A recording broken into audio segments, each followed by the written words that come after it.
Friends, welcome to গল্পের বৈঠক। আমি রূপসা আবার চলে এসেছি। আর আজকে আমি নিয়ে এসেছি মরীচিকা উমরপুরের গুপ্তধন গল্পটির দ্বিতীয় বা অন্তিম পর্ব, লেখিকা শ্রাবণী কর্মকার। তো চলুন বেশি দেরি না করে আজকে অন্তিম পর্বটি শুনে নেওয়া যাক।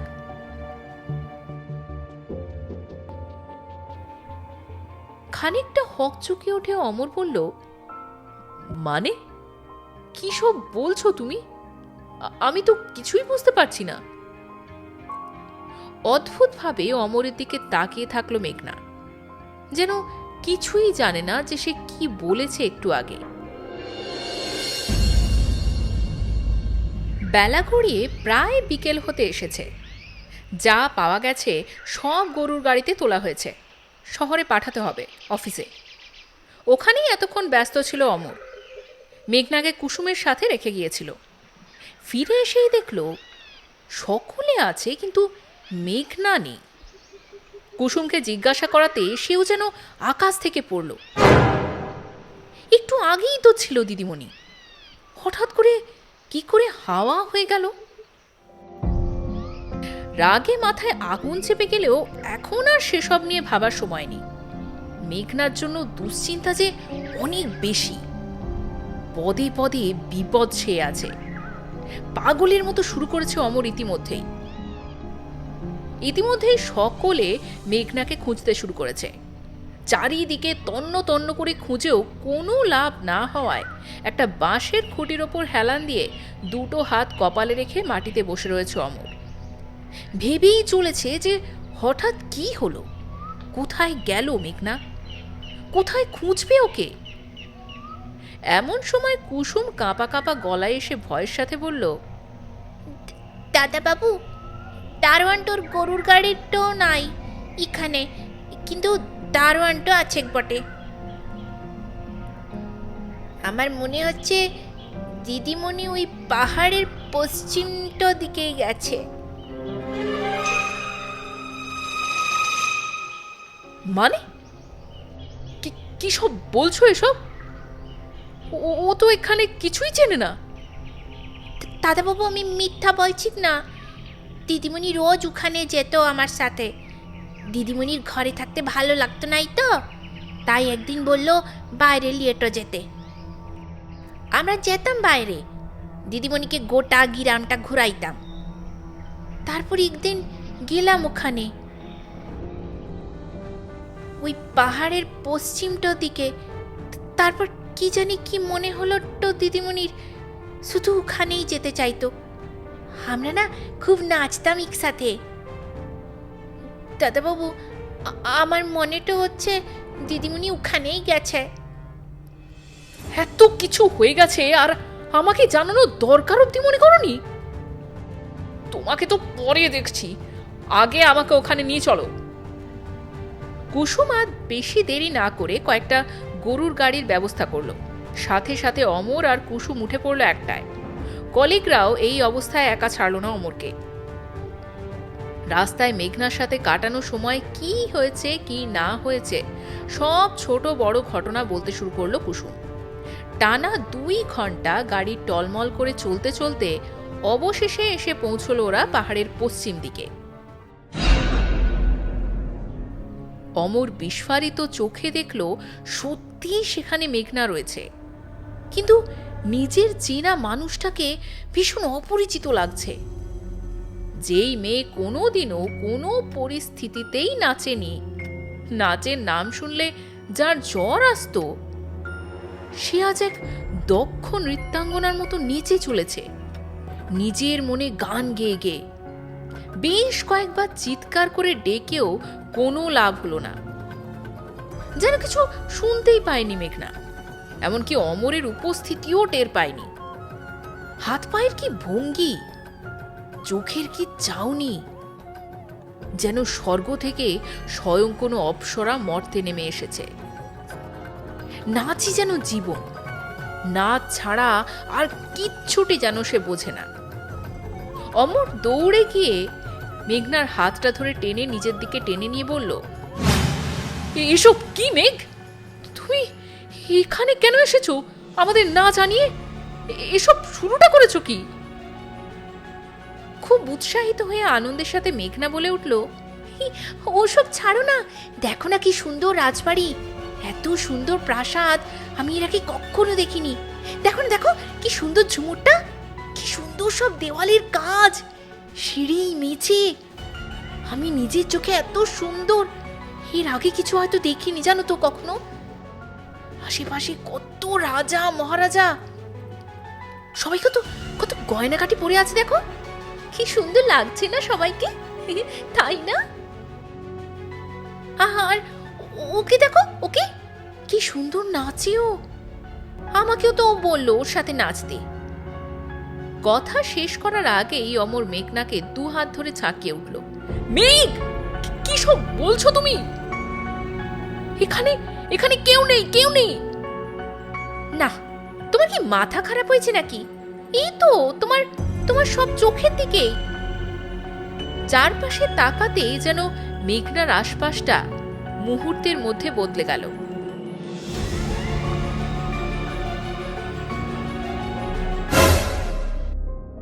একটু আগে যেখানে নাচের আসর জমেছিল সেখানটা এখন কেবলই ফাঁকা, শুধু গাছপালা আর ফুল দেখা যাচ্ছে, আর নিচে কেবলই এক নিষ্ফলা ভূমি।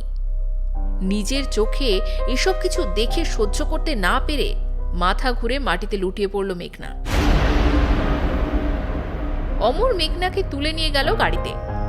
এতক্ষণ সবাই চুপ করে থেকে পুরো ব্যাপারটা দেখলেও এরপরে কুসুম দৌড়তে দৌড়তে এসে বলল, দাদাবাবু, মনেটা হচ্ছে দিদিমণিকে পিশাচ ধরেছে রে, এখানে একটা সাধু বাবাটা আছে, ওই সব ঠিক করে দেয়, বলবো ওকে নাকি?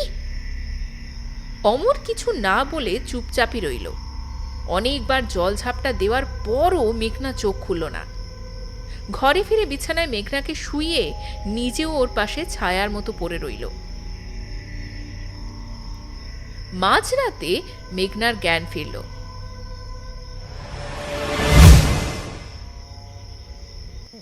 জল, একটু জল দাও না গো আমাকে, একটু জল। চোখটা সবে মাত্র লেগেছিল, আওয়াজে ঘুম ভাঙতেই জল এনে দিয়ে চুপচাপ বসে রইল অমর। মেঘনা আবার বলে উঠল ঢোক গিলে,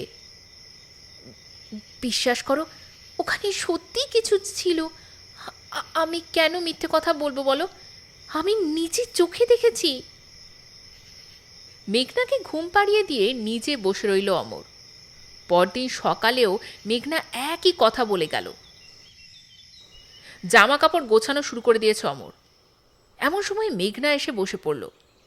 প্লিজ আমার কথাটা একটু শোনো, ওখানে কিছু একটা আছে, মা বারবার আমাকে বলছে, আমি আবার আজ স্বপ্নে দেখেছি প্রাসাদ। তুমি এখানে একটু খোঁজার চেষ্টা করো প্লিজ, মা বারবার বলছে আমাকে, ওখানে আমার জন্য কিছু অপেক্ষা করছে, প্লিজ অমর, প্লিজ। অমর কোনো কথা না বলে ঘর থেকে বেরিয়ে চলে গেল। কিছু ডকুমেন্ট সাবমিশন বাকি, তাই সামনের সপ্তাহের আগে কলকাতা ফেরার কোনো উপায় নেই। ওদিকে মেঘনা বারবার একই কথা বলে চলেছে। এমনকি বাকি কলিগদের গিয়েও জানিয়েছে জায়গাটা একবার ঘুরে দেখার জন্য। একদিন ব্যাপারটা অত্যধিক হয়ে যাওয়ায় ধৈর্যের বাঁধ ভেঙে মেঘনাকে যথেষ্ট কুকথা শুনিয়ে বসে অমর।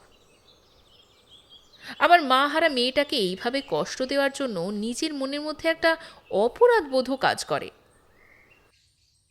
মেঘনার সান্ত্বনার জন্য সে রাজি হয়ে যায়, তবে শর্ত একটাই, কাজ যতদিন না শেষ হচ্ছে সব ততদিন এই ব্যাপারটা নিয়ে ভাববে। তবে একবার যদি বাড়ি ফেরার সুযোগ চলে আসে তবে সেই নিয়ে কোনো জোর করতে পারবে না মেঘনা। শেষ পর্যন্ত মেঘনাকে এতেই রাজি হতে হয়। শহর থেকে আরও কিছু শ্রমিক এনে পশ্চিম পাহাড়ের নিষ্ফলা ভূমিতে খনন কার্য শুরু হতে যায়।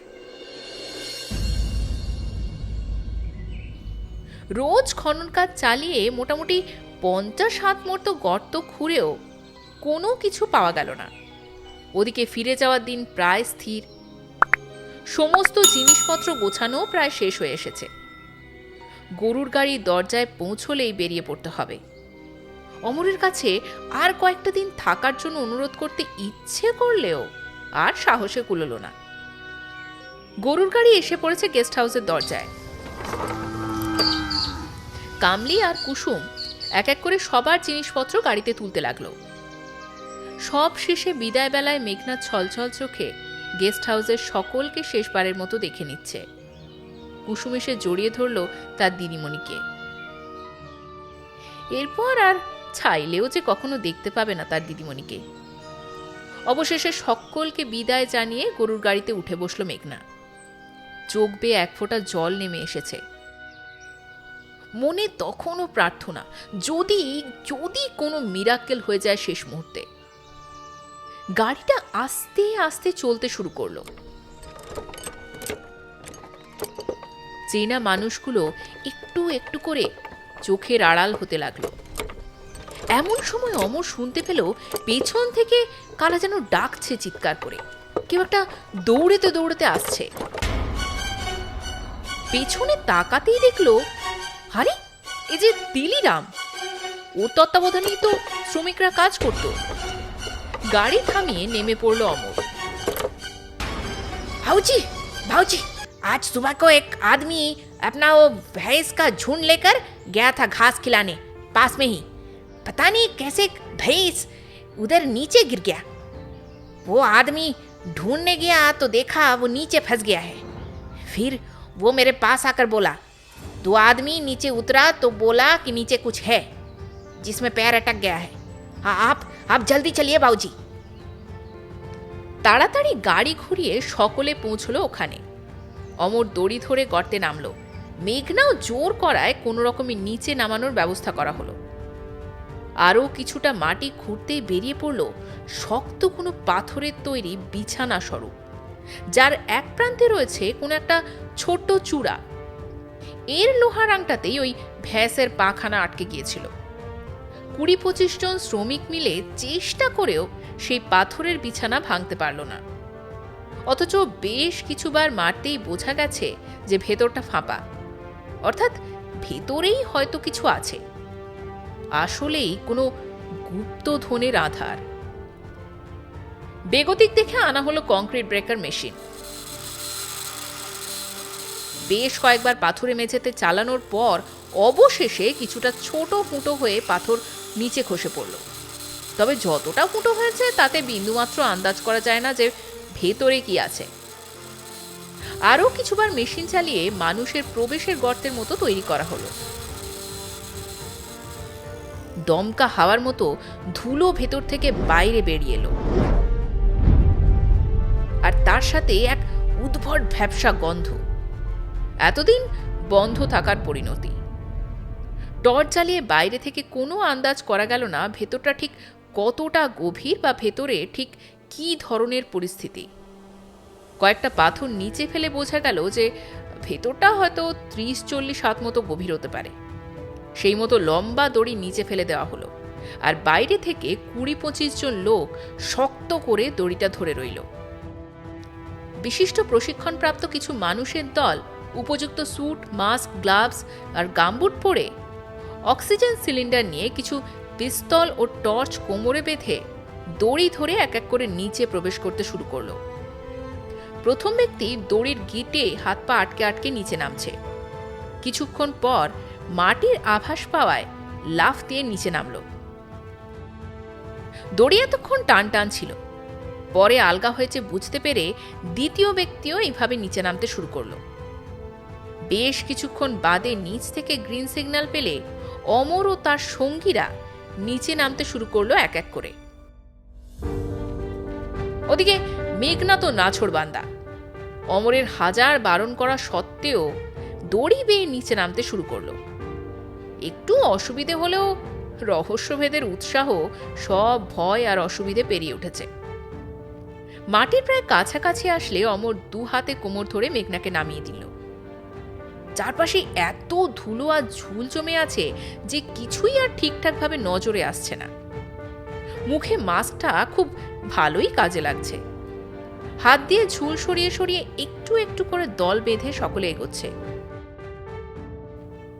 মেঘনা অবাক হয়ে চারপাশে তাকিয়ে দেখল, এ তো কোনো রহস্যময়ী গর্ত নয়, বরং সাক্ষাৎ মায়াপুরী। চারপাশে টর্চের আলো জ্বালিয়ে ক্যামেরা নিয়ে সকলে ছবি তুলতে তখন ব্যস্ত। আর অন্যদিকে মেঘনা কেবলই বিস্ফারিত চোখে যেন চারপাশকে উপভোগ করছে। সে কি অদ্ভুত দৃশ্য! বিশাল বড় হলঘর, ঠিক যেমনটা রাজা মহারাজার গল্পে পড়েছিল। চারিদিকে জিনিসপত্র সব লণ্ডভণ্ড হয়ে পড়ে আছে। কোথাও স্থানে স্থানে কিছু অলংকারের অবশিষ্ট, কোথাও আবার বিশাল বড় তবলা আকৃতির বাদ্যযন্ত্রের ভেঙে যাওয়া টুকরো। কিছুটা এগোতেই সামনে পড়ে রয়েছে বিভিন্ন ধরনের অস্ত্র, তরোয়াল, বর্শা, তীরধনুক, আরও কত কি। তবে এতদিনে মরচে পড়ে কোনো কিছুই আর ব্যবহারের যোগ্য নেই। দেওয়ালে কিছু ঢাল তরবারি আটকানো আছে তখনও, তবে কোনো কিছুই আর নিজের জৌলস টিকিয়ে রাখতে পারেনি। মেঝেতে কোনো গালিচার ছেঁড়া টুকরো পাতা, বারবারই পায়ে আটকে নিচে পড়ে যাওয়ার উপক্রম হচ্ছে। কিছুটা এগোতেই সামনে একটা প্রকাণ্ড আসন, চওড়ায় প্রায় 3 হাত আর উচ্চতা 6 হাতের কম হবে না। সিংহাসন বললেও হয়তো ভুল হবে না। মুক্তাখচিত সেই আসনে একসাথে 3 জন মানুষ বসে পড়লেও বোধহয় কিছুমাত্র জায়গা বেঁচেই যাবে। ধুলো আর ঝুল জমে গেছে অনেকটা, তবুও সিংহাসনের চমক বিন্দুমাত্র কম হয়নি। পাদানিতে রয়েছে সোনার তৈরি বিশেষ এক নকশা। কাঠের মধ্যেও স্থানে স্থানে দামি পাথর শোভাবর্ধন করছে। নকশায় রয়েছেন স্বয়ং রুদ্ররূপী মহাদেব, আর সিংহাসনের চূড়া গিয়ে শেষ হয়েছে মহাদেবের জটায়। যেখানে বেরিয়ে রয়েছে সোনার তৈরি দেবী গঙ্গার মুখ। মহাদেবের পুরো অংশই রুবি দিয়ে তৈরি, তাই চোখে মুখে লাল আলো ঠিকরে এসে পড়ছে। বসার জায়গায় বাঘের ছালের কিছু অবশিষ্টাংশ, তবে যেটুকু বেঁচে আছে তা দেখে আগের দিনের মানুষের হাতের কাজের ধারণা বেশ ভালোভাবেই পাওয়া যায় যে তখনকার দিনের হাতের কাজ ঠিক কতটা উন্নত মানের ছিল। সিংহাসনের পেছন দিকে চূড়া থেকে ঝুলছে পশমের এক চাদর। নোংরাতেই ধুলো জমে প্রলেপ তৈরি হলেও কিছু কিছু জায়গায় কারুকাজ কিন্তু ঠিক নজরে পড়ছে। 2 ধাপ নিচে নেমেই সিংহাসনের 2 পাশে সারি বেয়ে কিছু বসার আসন। কয়েকটা ভেঙে গেছে ইতিমধ্যেই, তবে কিছু কিছু তখনও ধুলোবালির ছায়ায় নিজেকে টিকিয়ে রেখেছে কোনো মতে। প্রত্যেক বসার আসনে তখনও প্রকাণ্ড আকারের বাঁশবালিশ রয়েছে। কিছু কিছু জায়গায় ইঁদুর কেটে ফেললেও শোভা এক ফোঁটা কমেনি। আর প্রতিটা আসনের পায়ের কাছেই পাথরের তৈরি একটা স্তূপ। সেটা হয়তো অতিথি বা কর্মচারীদের পা রাখার আসন ছিল। এরপরেই চোখ গিয়ে পড়ল দেওয়ালের দিকে। কি বিশাল সব বড় বড় পিলার! আজকের দিনের দোতলা বাড়ি মিলিয়েই হয়তো নিচতলা তৈরি। ছাদ বেশ অনেকটা উঁচুতে। দেওয়ালে সব এত সুন্দর সুন্দর নকশা যা বর্তমান সমাজ কল্পনাও করতে পারে না। মানুষের জীবনের বিভিন্ন পর্যায়গুলো দেওয়ালে পাথুরে কাজের মাধ্যমে ফুটে উঠেছে, ঠিক জন্ম থেকে মৃত্যু অবধি। কোনো কোনো দিকে আবার অদ্ভুত সব ভাষায় কি যেন লেখা আছে, তবে সেই লেখা উদ্ধার করার মতো সেখানে কেউ উপস্থিত না থাকায় ছবি তুলেই কাজ সারতে হলো। পাথরের উপর যে এত সুন্দর কাজ করা যায় তাই শিল্পকলা না দেখলে মেঘনা হয়তো কখনোই মানতে পারত না। ইতিহাসে পড়া শিল্পকলার নিদর্শন আর চোখের সামনে দারুণভাবে ফুটে উঠেছে। ছাদ থেকে ঝুলছে এক প্রকাণ্ড শিকল, আর তার ঠিক নিচে পড়ে রয়েছে কাঁচের টুকরো। অনুমান করা যায় যে সেখানেই হয়তো কোনো ঝুমুর ছিল শেকল দিয়ে টাঙানো। কিছুটা এগোতেই দেওয়ালে সারি সারি কিছু হাতে আঁকা ছবি আটকানো রয়েছে। ধুলো বালি অনেকটা নষ্ট করে দিলেও এটা ধারণা করা যায় যে এটা আসলেই কোনো রাজার প্রাসাদ ছিল বহু কাল আগে, যা কোনো প্রাকৃতিক বা অন্য কোনো কারণে মাটিতে তলিয়ে গেছে। চারিদিকে শুধু দরজা আর দরজা, ঠিক যেন একটা গোলক ধাঁধা। বারবার ভিন্ন ভিন্ন দরজা দিয়ে গেলেও ঘুরে ফিরে সেই একই জায়গায় এসে উপস্থিত সকলে। অনেক চেষ্টা করেও কিছুতেই আর বেরোনো যাচ্ছে না। যে কোনো দরজা দিয়ে বেরোলেও সেই ঘুরে ফিরে একই জায়গা। সকলে আলো ফেলে চুম্বক নিয়ে আরও কত রকমভাবে রাস্তা বার করার চেষ্টা করেই চলেছে। কিছুক্ষণ স্তব্ধ থাকার পর মেঘনা একটা দেওয়ালের পাশে গিয়ে দেওয়ালটা পেছনের দিকে ঠেলে দিল, আর খুব সহজেই দেওয়ালটা পেছনে সরে গিয়ে দরজার মতো ওপরে উঠে খুলে গিয়ে রাস্তা বেরিয়ে পড়ল। সকলে অবাক হয়ে তাকিয়ে রইল মেঘনার দিকে। মেঘ, তুমি এটা কি করে করলে?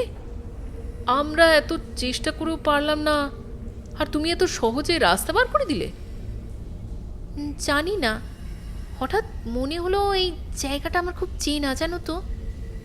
আমি আগেও এই জায়গা দিয়ে গিয়েছি, আর তারপরেই মনে হলো এই দেওয়ালের কথা। হ্যাঁ, আমি তো এসব কিছুই বুঝতে পারছি না, কীরকম সব যেন ঝাপসা ঝাপসা হয়ে চোখে ভাসছে, কিছুতেই কিছু মিলাতে পারছি না আমি।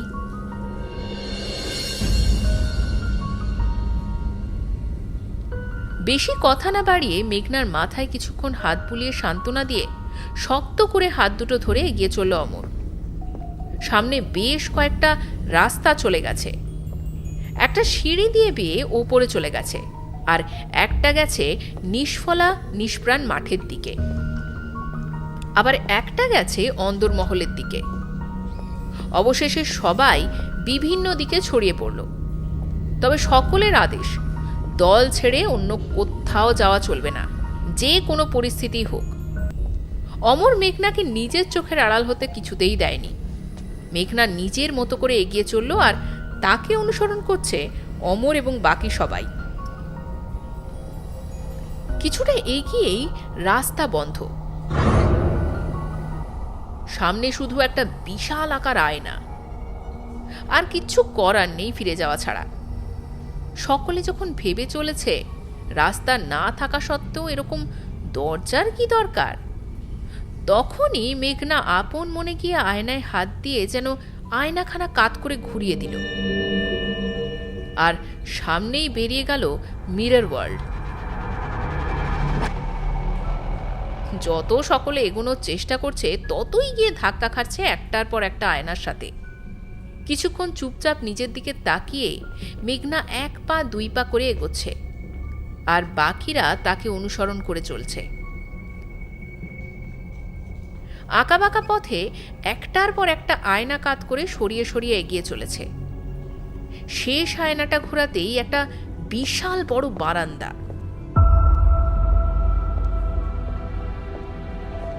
সেখানে সারি সারি করে দাঁড়িয়ে আছে একটার পর একটা বিশাল আকার ঘরের দরজা। পুরো ব্যাপারটা দেখে অমর যেন মেঘনাকে আর চিনতেই পারছে না। এত রহস্য ঘনীভূত হচ্ছে ওকে ঘিরে, অথচ সকলের সামনে খুলে কথাও বলা যাচ্ছে না। নির্বাক দর্শকের মতো মেঘনার সুপ্ত দিকটা দেখে চলেছে অমর। সকলে একবার একবার করে প্রত্যেকটা ঘরে ঢুকছে। কোনো ঘরে সোনার পালঙ্কে ছড়িয়ে ছিটিয়ে রয়েছে জামা কাপড়, অলংকার, আবার কোনো ঘরে সারি সারি বাদ্যযন্ত্র, কোনো ঘরে রয়েছে ছবি আঁকার সরঞ্জাম, আবার কোনো ঘরে অস্ত্র শিক্ষার উপকরণ। আরও কিছুটা এগোতে বারান্দার শেষটা হয়েছে এক প্রকাণ্ড দরজায় গিয়ে। সামনেই মাটিতে ছড়িয়ে রয়েছে বেশ কিছু বর্ষা। দরজার কারুকাজ দেখে মনে হয় রাজমহলের খুব সম্ভ্রান্ত কারোরই কক্ষ হবে সেটা। দরজা খুলে ঝুল সরিয়ে ভেতরে প্রবেশ করল একে একে সকলে। গোটা ঘরে পশু শিকারের কিছু নিদর্শন সাজিয়ে রাখা হয়েছে, আর ঘরের মাঝখানে এক প্রকাণ্ড বিছানা। পুরো পালঙ্কটাই সোনার তৈরি, আর সোনার মধ্যেই রয়েছে রুবির কাজ। একসাথে অন্তত 10 জন তো আরাম করে শুতেই পারবে। দেওয়ালে তখনও রয়েছে মশাল জ্বালিয়ে রাখার কিছু খোপ, আর পালঙ্কের বাঁ পাশে একটা বিশাল বড় স্তম্ভ, আর তার উপরে সোনার তৈরি গামলা, যার মধ্যে তখনও কিছু প্রদীপ রাখা আছে। মেঘনা কিছুটা এগিয়ে গিয়ে একটা প্রকাণ্ড দেওয়াল ছবির সামনে দাঁড়িয়ে পড়ল। অমর, অমর, এটাকে নামানোর ব্যবস্থা করো তো, এখানে কিছু একটা রয়েছে, সকলকে ডাকো। একজন আরেকজনের উপর দাঁড়িয়ে জন্মাষ্টমীর কলসি ভাঙার মতো করে ছবিটা অবশেষে নামানো হলো। ছবিটা নামাতেই সামনে বেরিয়ে পড়লো একটা দরজা। বাইরে থেকে খোলার চেষ্টা করলেও কিছুতেই ভাঙা গেল না। অমর সকলকে নির্দেশ দিল কান দুটো ভালো করে রুমাল দিয়ে বেঁধে নেওয়ার জন্য, আর না হলে কানে হাত চাপা দিতে, কেননা পিস্তল চালানো হবে। গানশট চালিয়ে শেষে ভাঙা হলো দরজা। দরজা ভেঙে পড়তেই বেরিয়ে পড়ল এক প্রকাণ্ড লোহার দরজা, যেটা কোনো মতেই ভাঙা যায় না।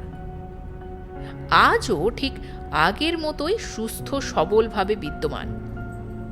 সকলে মিলে পিস্তলের গুলি ছুড়েও বিন্দুমাত্র সে দরজাকে নড়ানো গেল না।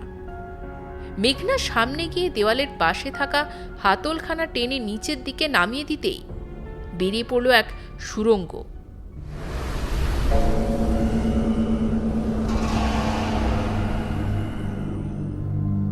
এক এক করে টর্চ জ্বালিয়ে সকলে ভেতরে প্রবেশ করল। সুড়ঙ্গের মুখ গিয়ে শেষ হলো এক সিঁড়ির মুখে। সিঁড়িটা নিচের দিকে চলে গেছে। মুখটা আরও এক শক্ত লোহার দরজা দিয়ে সুরক্ষিত। মেশিন দিয়ে দরজা কেটে একে একে ঢুকে পড়ল ভেতরে।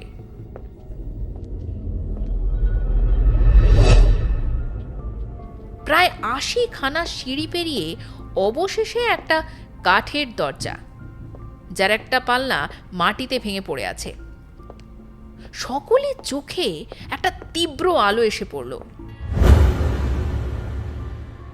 কোনো মতেই সেদিকে বেশিক্ষণ তাকানো যায় না। দেখা গেল একটা বিশাল বড় হলঘর, আর সেই ঘরের প্রায় বেশিরভাগ জুড়েই রয়েছে বিভিন্ন চকচকে পাথর, সোনা, রূপো, হিরে, আরো কত কি। একসাথে এত কিছু দেখে সকলে গিয়ে ঝাঁপিয়ে পড়ল, হাত দিয়ে ধরে স্বাদ মেটানোর জন্য। কিন্তু মেঘনা দূরেই দাঁড়িয়ে রইল তখনও। ঘরের মধ্যেই রয়েছে ছোট বড় হরেক রকমের বাক্স। তালা ভাঙতেই কিছু থেকে পাওয়া গেল গোল পয়সার মতো দামি রত্ন, যা আগেকার দিনের মোহর। কিছু থেকে পাওয়া গেল প্রকাণ্ড আকারের সব গয়নাগাটি, কিছু থেকে দামি সব রত্নখচিত পোশাক, আবার কিছু থেকে বড় আকারের সব সোনার চাই। সকলেই ইতিমধ্যে গুপ্তধন পেয়ে হই হুল্লোড় নাচানাচি শুরু করে দিয়েছে। উৎসাহের কোনো সীমা নেই। ওদিকে মেঘনা আনমনে দাঁড়িয়েই কিসব যেন ভেবে চলেছে। অমর একটা মোহর হাতে করে নিয়ে মেঘনার সামনে গিয়ে দাঁড়ালো। এই নাও মেঘ, এটা তোমার উপহার। আজ তোমার জন্যই তো এসব পাওয়া সম্ভব হয়েছে। মেঘনা কোনো কথা না বলে খুব চিন্তিত হয়ে আপন মনে হেঁটে চলল ঘর থেকে বেরিয়ে। অমরও পিছু পিছু চলল। মেঘনা যেন খুব অধীর আগ্রহে হন্তদন্ত হয়ে কিছু খুঁজেই চলেছে, কিন্তু খুঁজে না পাওয়ার জন্য আরো পাগলের মতো করছে। অমর বারবার জিজ্ঞেস করল, মেঘনা কোথায় যাচ্ছ? কেনই বা যাচ্ছ? কিন্তু কোনোভাবেই কোনো উত্তর মিলল না। চিৎকার করে হঠাৎ মাটিতে বসে পড়ল মেঘনা। এইখানেই তো, এখানেই তো ছিল, কোথায় গেল? আমি কেন খুঁজে পাচ্ছি না কিছুতেই? অমর বারবার জানতে চাইলেও অমরকে একটা প্রশ্নেরও জবাব দিল না মেঘনা। নিজের মতো করে এক বারান্দা থেকে আর এক বারান্দা, এক ঘর থেকে আরেক ঘর ছুটে চলল। অমর আটকানোর অনেক চেষ্টা করেও মেঘনাকে কিছুতেই সামলাতে পারছে না। প্রতিটা দেওয়ালে গিয়ে পাগলের মতো মেরে চলেছে, পিলারের কাছে গিয়ে হাত দিয়ে ঘুষি মারছে, আর কান লাগিয়ে কিছু যেন শোনার চেষ্টা করছে। অবশেষে একটা লোহার গেট পেরিয়ে কিছুটা গিয়ে একটা পিলারের সামনে এসে স্তম্ভের মতো দাঁড়িয়ে রইল মেঘনা।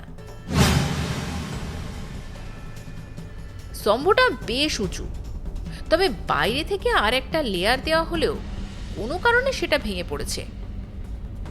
অমর কথা বলে চললেও সব কিছু শুনেও না শোনার ভান করে গম্ভীর গলায় মেঘনা বলে উঠল, এটাকে যে করেই হোক ভাঙার ব্যবস্থা করো অমর। অমর কারণ জানতে চাইলেও কিছু উত্তর দিল না মেঘনা। বারবার শুধু বলেই চলল পিলার ভাঙার কথা। তাড়াতাড়ি লোক ডাকা হলো। বেশ কয়েকবার হাতুড়ি দিয়ে মেরে ভেঙে ফেলা হলো পিলার। ঝুরঝুর করে ধুলো বালি ঝরে পড়ল, আর সাথে সাথেই শক্ত ইটের টুকরো। পিলার ভাঙতেই সকলের চক্ষু চড়ক গাছ। ফাটা ফাটা চোখে সকলে চেয়ে রইল পিলারের দিকে। বেরিয়ে পড়েছে এক কঙ্কাল। সকলে খুব ঘাবড়ে গেল। এরকমটা কি করে হতে পারে? পিলারের মধ্যে কঙ্কাল! মনের মধ্যে কৌতূহলের শেষ নেই, কিন্তু সকলের সামনে মেঘনাকে কিছু বলাও তো যাবে না। অমর অনেকবার খুঁটিয়ে দেখে আবিষ্কার করলো যে এটা নিশ্চয়ই কোনো নারী কঙ্কাল। তখনও হাতের হাড়গুলোর মধ্যে 2-3টে বালা আর গলার মধ্যে কয়েকটা হাড় রয়েই গেছে। সকলেই যখন এই কঙ্কাল কার, কি করে এলো সে নিয়ে জল্পনা শুরু করেছে, মেঘনা সকলের থেকে কিছুটা সরে গিয়ে সামনে দাঁড়িয়ে পিলারের গায়ে হাত দিয়ে চাপা গলায় বলে উঠল, এটা এটা মতিবাইয়ের। সকলে ভীষণ অবাক হয়ে চেয়ে রইল মেঘনার দিকে। অমর ভারী গলায় বলে উঠল, মতিবাই? কে সে? আর তুমি এসব কি করে জানলে? মেঘনা কিছুক্ষণ নিচের দিকে চুপচাপ তাকিয়ে থেকে বলতে শুরু করলো, আজ থেকে প্রায় 700 বছর আগের কথা। তখন এই জায়গার রূপটাই ছিল অন্যরকম। রাজাদের সময় তখন। এই জায়গার নাম ছিল উল্লাসনগর। মহারাজ বিজয়দ্রথের রাজ্য। ওনারই রাজপ্রাসাদ ছিল এই ধ্বংসপুরী। বিশাল প্রতাপশালী রাজা ছিলেন তিনি। চারিদিকে তার সাম্রাজ্য বেড়েই চলেছে। তার ঘোড়াশালে ঘোড়া ভর্তি, হাতিশালে হাতি। ধন সম্পত্তির প্রাচুর্যের কোনো শেষ নেই। আশেপাশের রাজ্য এই রাজ্যের প্রতাপের সামনে চুনোপুঁটি মাত্র। আশেপাশের রাজাদের ক্ষমতাই ছিল না হেনার সামনে নিজেদের শৌর্য দেখানোর। তবে রাজার একটাই দোষ, তিনি ছিলেন ভীষণ মেয়ে পিপাসু আর ব্যভিচারী। ভাটরানী থাকা সত্ত্বেও মহারাজের যখনই কোনো নারীকে মনে ধরত তাকে বিবাহ করতেন, আর বিবাহ সম্ভব না হলে নিজের মন ভোলানোর রসদ হিসেবে বেছে নিতেন। প্রজারা রাজার উপর খুব বেশি সন্তুষ্ট না থাকলেও অখুশিও ছিল না। যতদিন না নিজের ঘরে বিপদ আসে কেউ তো আর ভেবে দেখে না। রাজা একবার তার সৈন্য সামন্ত নিয়ে মৃগয়ায় গেছেন। সারা দিন ধরে শিকার করা হরিণের মাংস আর সুরাপান আর মেয়েদের নাচের আসর দিয়ে রাতের নেশাও বেশ জমে উঠেছে। ভোরের দিকে চোখটা যখন প্রায় লেগে এসেছে এমন সময় জঙ্গলের মধ্যে কিছু একটার আওয়াজ শোনা গেল। সূর্যের আলো বেশ ফুটবে ফুটবে করছে।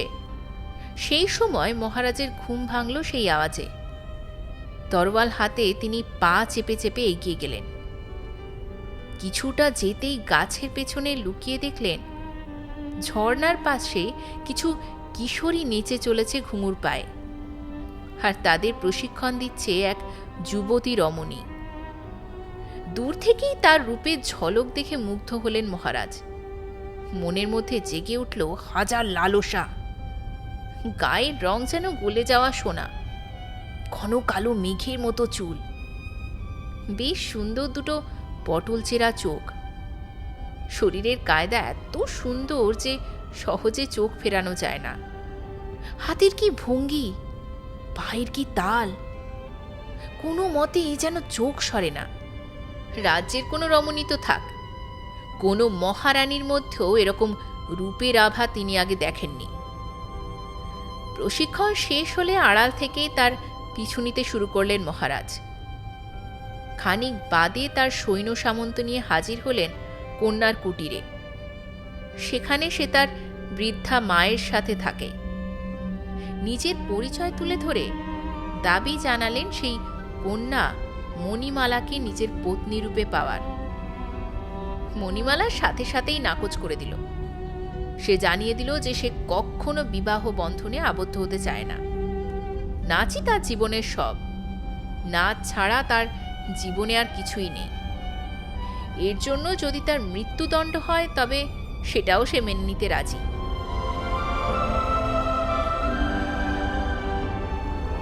তবে কোনো রাজার পত্নী হিসেবে সে নিজেকে স্বীকার করতে চায় না। শেষ পর্যন্ত আর কোনো উপায় না দেখে মহারাজ প্রস্তাব দিলেন মণিমালাকে তার দরবারে নর্তকী রূপে পাওয়ার। একদিকে যেমন রাজাকে মানা করার সাহস বৃদ্ধার নেই, অন্যদিকে তেমনি কন্যার সৌভাগ্যের কথা ভেবে তিনি রাজি হয়ে গেলেন। মণিমালাও ভীষণ খুশি। এত বড় সম্মান পাওয়া তার কাছে তো স্বপ্নের মতো। খুব অল্প সময়ের মধ্যেই মণিমালা হয়ে উঠল রাজসভার প্রধান নর্তকী। তার নতুন নাম হল মতিবাই। সাথে সাথে শত্রুর সংখ্যাও বেড়ে উঠল। মতিবাইয়ের রূপের আগুনে যেন মহারানী থেকে শুরু করে সকলেই জ্বলতে শুরু করল। উঠতে বসতে তাকে অন্যদের কাছে হেনস্থা হতে হয়। মহারাজের এত প্রিয় পাত্রী হওয়ার জন্য মহারাজের লালসা ভরা অভিসন্ধি থেকে মতিবাই তখনও নিজেকে কোনো ক্রমে বাঁচিয়ে চলেছে। বারবার মহারাজ এসে তাকে বিবাহের প্রস্তাব দিলেও প্রত্যেকবারই না শুনেই ফিরে যেতে হয় তাকে। এতে তারও লালসা জেদ বেড়েই চলেছে। একবার তো তিনি মতিবাই কক্ষে এসে জোর করেই তাকে পাওয়ার চেষ্টা করলেন। খুব কষ্টেই সে যাত্রা নিজেকে বাঁচাতে সক্ষম হয়েছিল মতিবাই। রাজপ্রাসাদে নিজেকে খুব একা মনে হতো তার। একটা মানুষও নেই যার সাথে মনের কথা খুলে বলা যায়। সকলে যে যার মতো ব্যস্ত। সকলে শুধু যেন একে অপরকে ছোট করতে, অন্যের ক্ষতি করতেই ব্যস্ত। অন্যের জন্য কারোর কাছে কোনো সময় নেই। তবে এর মধ্যে মতিবাই খুঁজে পাচ্ছে নিজের মনের মানুষ। তিল তিল করে সে হয়ে উঠছে মহারাজের ভাই পানিদ্রথের প্রেয়সী। অবশ্য খুব বেশি দিন আর ব্যাপারটা লুকিয়ে রাখা গেল না। বলে না, কোনো কিছুর সুভাষ আর প্রেমের সম্পর্ক বেশি দিন চেপে রাখা যায় না। ঠিক তাই হলো। রাজমহলে গুপ্তচরের তো আর অভাব নেই। মহারাজের কাছে কথাটা ঠিকই পৌঁছে গেল। মহারাজ বার করে সাবধান করে দিলেন তার ভাইকে, কিন্তু কোনো লাভই হলো না। প্রেমের বীজ ততদিনে অঙ্কুরিত হয়ে চারাগাছের আকার ধারণ করে ফেলেছে যে। নিজের মধ্যে হিংসে আরও শেষ হয়ে যাচ্ছেন মহারাজ। যেই নারীকে পাওয়ার জন্য তিনি পাগল হচ্ছেন দিন দিন, সেই নারী কিনা হয়ে উঠছে তার সৎ ভাইয়ের প্রেমিকা। অবশেষে পানিদ্রথের বিবাহ স্থির করা হলো পাশের রাজ্যের এক রাজকন্যার সাথে। এই আঘাত সহ্য করতে না পেরে মতিবাই ঠিক করলো নিজেকে শেষ করে ফেলার। সকলের দৃষ্টির অগোচরে গিয়ে জলে ডুব দেওয়ার জন্য পা বাড়ালো। খবর পেয়ে সঠিক সময়ে পৌঁছে তার প্রেমিক অবশ্য সে যাত্রায় তাকে ঠিকই বাঁচিয়ে নিল। কথা দিল যে খুব শীঘ্রই তাকে নিয়ে অন্য দেশে পালিয়ে যাবে রাজকুমার। এই খবরও গিয়ে পৌঁছলো মহারাজের কানে। মতিবাই তখন নিজের ঘরে প্রস্তুতি নিচ্ছে রাজসভায় নাচের জন্য। এমন সময় কিছু রক্ষী এসে উপস্থিত।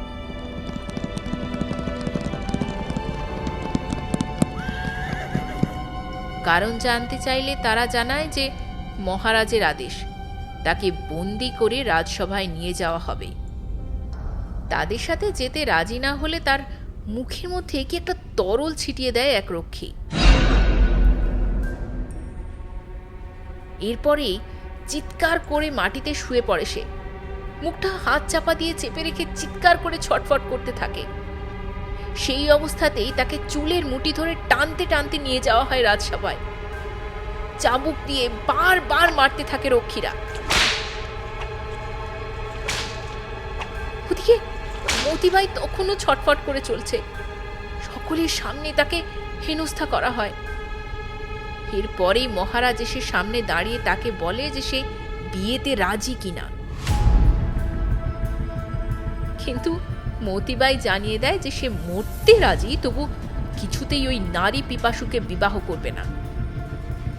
রাগে মহারাজ ক্ষেপে উঠে দ্বাররক্ষীদের আদেশ দেয় যে মতিবাইকে যেন এমন মৃত্যু দেওয়া হয় যার কথা ভাবলেই সকলে কেঁপে উঠবে, এমন মৃত্যু যেখানেও তিল তিল করে মরবে, মৃত্যুর জন্য অপেক্ষা করবে।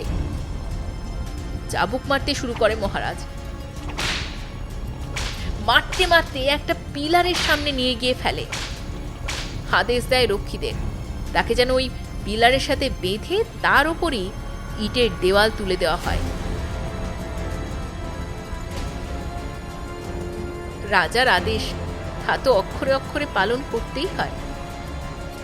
হাজার কাকুতি মিনতি করেও কোনো লাভ হয় না।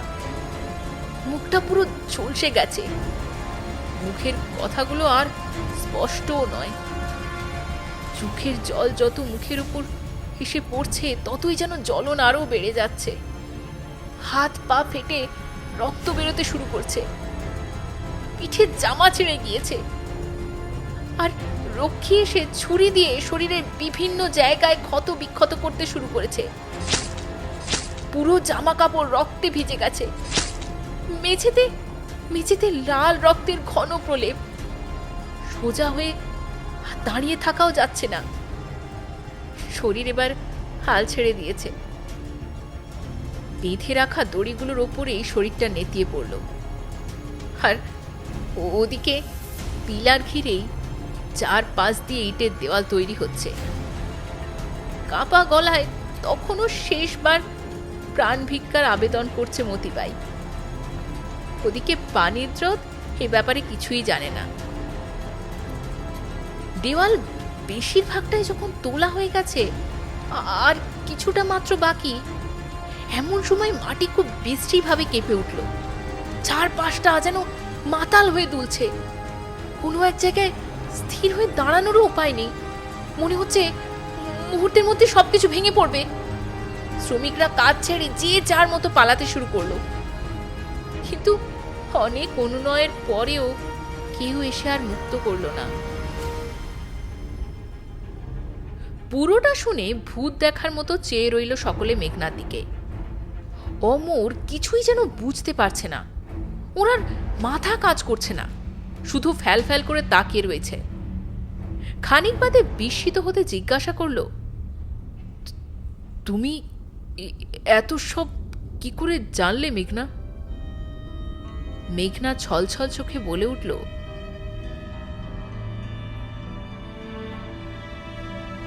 কারণ আমি সেই মতিবাই।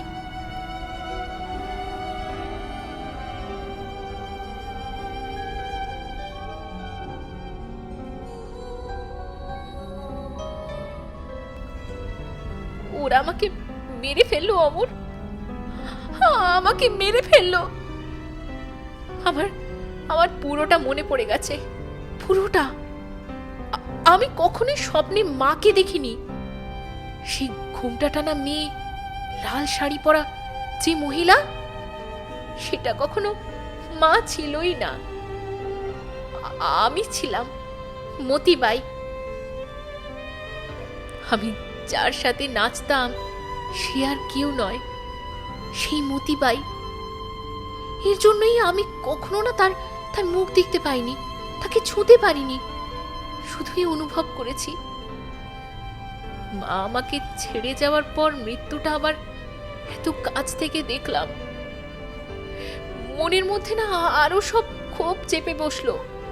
সব কিছু যেন আবার হাপছা হাপছা করে ভেসে উঠতে লাগলো, কিন্তু কিছুতেই কিছু মেলাতে পারছিলাম না। সেই মিসিং লিঙ্ক যেটা এখানে আস্তে আস্তে উদ্ধার হচ্ছিল। বলতে বলতে কাঁদতে শুরু করলো মেঘনা। অমর আর কিছু না বলে মেঘনাকে বুকে জড়িয়ে ধরে। কঙ্কাল বাইরে এনে সৎকারের ব্যবস্থা করা হলো। সমস্ত গুপ্তধন সরকারি কোষাগারে পাঠানো হলো। তবে স্মৃতিস্বরূপ সেই একটা মোহর এখনো অমরের কাছে রয়েছে। কলকাতা ফিরে মেঘনাকে সাইকিয়াট্রিস্টের কাছে নিয়ে যাওয়া হয়, অবশ্য সেটা মেঘনার অনুমতিতেই।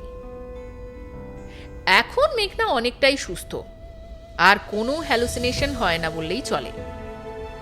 তবে নিজের পূর্বজন্মের কথা মাঝে মাঝেই বলে অমরকে, আর অমরও অধীর আগ্রহে পুরোটাই শোনে। এখনো স্মৃতিগুলো হাতছানি দিয়ে যায়, বারবার বলে যায়, আয় ফিরে আয়। কিন্তু আজ তো আর ফিরে যাওয়ার উপায় নেই, শুধু দূর থেকেই তাকে আগলে রাখা যায়। বারবার মনে পড়ে পুরনো সেই দিনগুলোর কথা, চোখ দিয়ে মাঝে মাঝে জল বেরিয়ে আসে। কিন্তু আজ মাঝে চলে এসছে বর্তমানের দেওয়াল। থাকে পেরিয়ে অতীতে যাওয়া তো বারণ।